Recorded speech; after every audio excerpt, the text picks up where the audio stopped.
Of course, next day, joint session of Congress,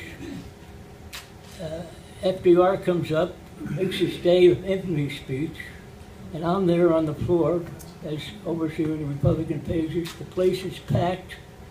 There are people on the floor. I've since seen pictures that should not have been there.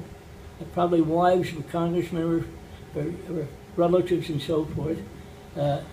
So President Roosevelt spoke. He was escorted in by his son James.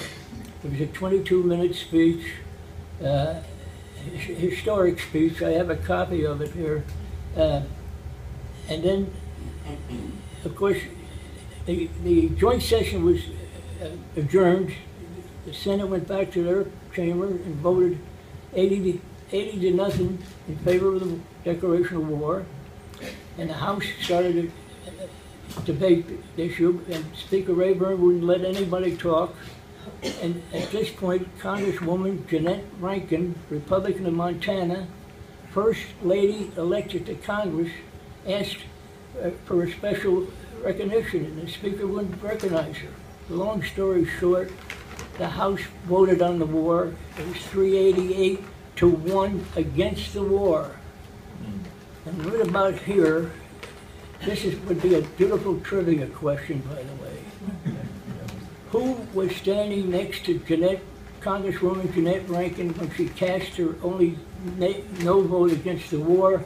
And the answer would be me. She came out of the Republican cloakroom. There's 2 steps up to the floor of the House, and she went up the floor in the rear of the House and voted no and ran back into the cloakroom. And I was standing right there when she came back. Anyway, I didn't know it at the time, but she had to be escorted back to her office because she was afraid something would happen to her.